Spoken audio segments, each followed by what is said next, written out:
Is blindness a barrier? No. Is deafness a barrier? No. Are mobility, learning, cognitive disabilities, speech impairments and others, or even a combination of them, barriers? No way. Lack of accessibility is. Welcome to Web Accessibility for All. Follow the blind. This journey starts now.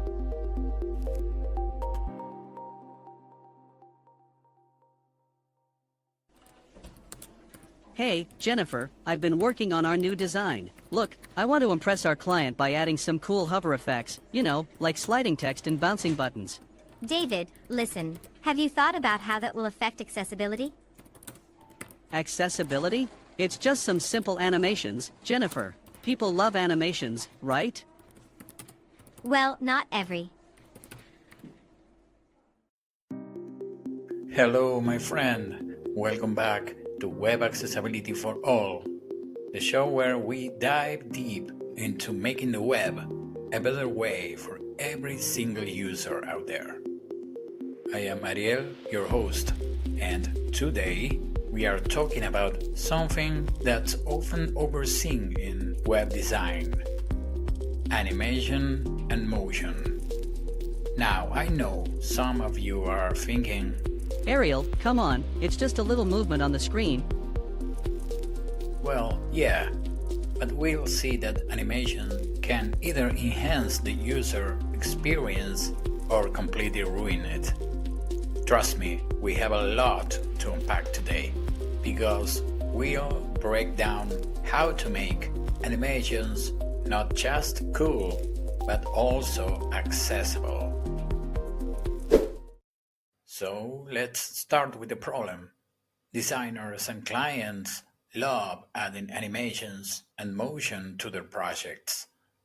Well, it's hard to ignore movement. Our eyes naturally gravitate towards anything that's moving.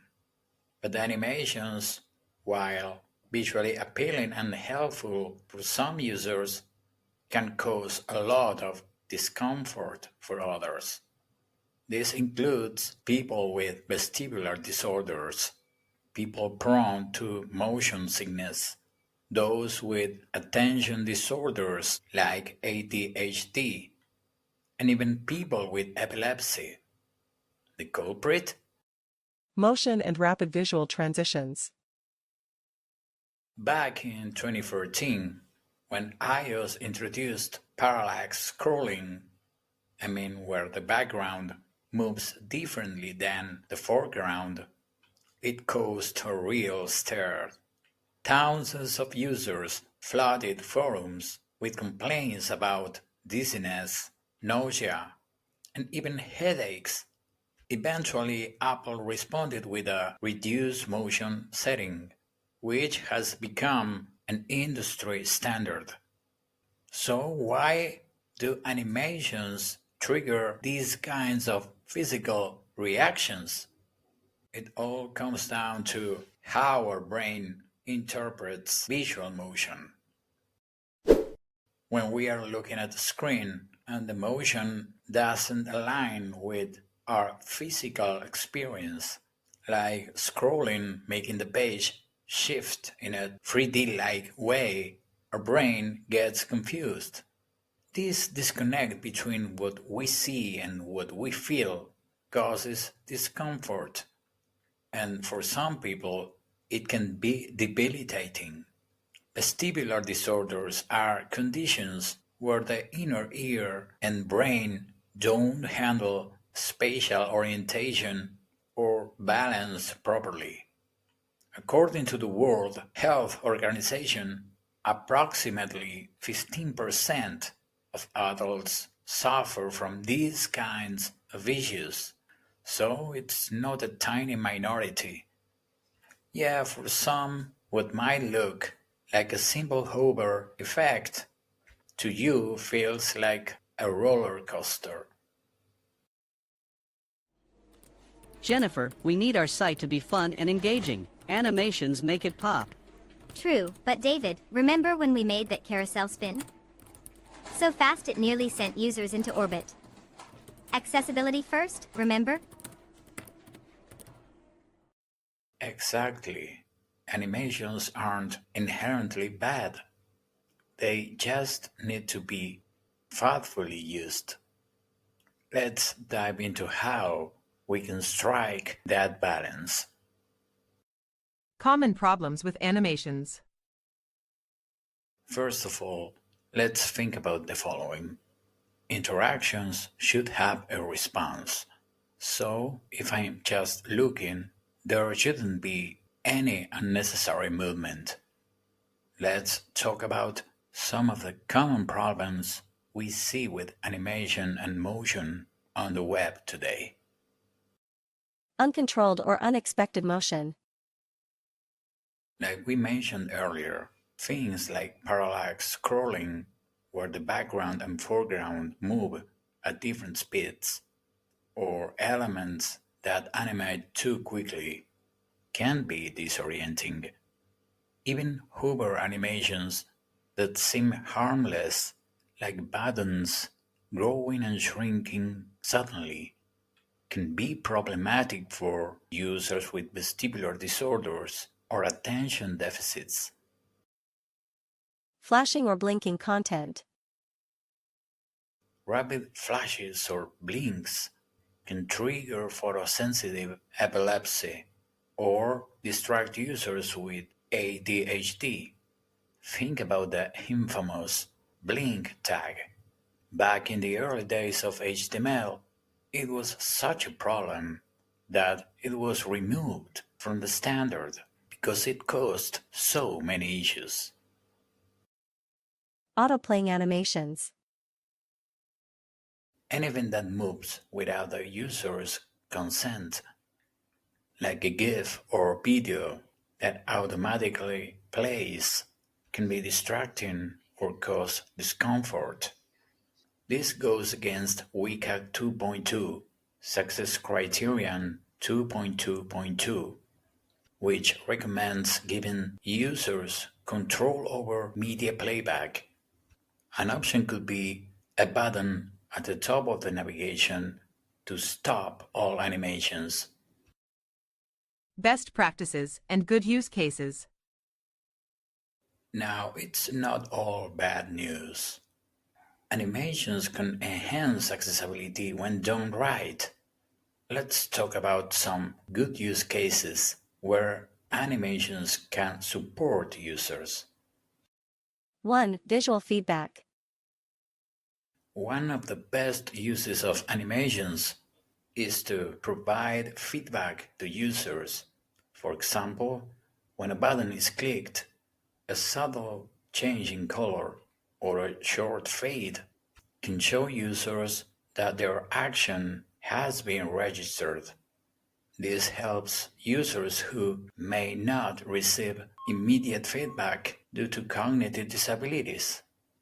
2. Guiding attention. Animations can help guide a user attention to important areas on the screen. For instance, when a form is submitted, a gentle scroll animation can move the user's focus to the next field or display an error message. But remember, this needs to be subtle. The scroll should be smooth and slow enough not to overwhelm anyone. 3. Data visualizations. If you are working on data-heavy sites, animations can make information more digestible. Animating charts or graphs to slowly reveal data can help users follow the story that data is telling. Again, the key word here is slowly. Do's and don'ts for accessible animations. Now let's break down some do's and don'ts when it comes to animations accessibility. Do's. Respect users' preferences. Use the prefers reduced motion media query if a user has enabled reduced motion on their device. Make sure to turn off or simplify your animations.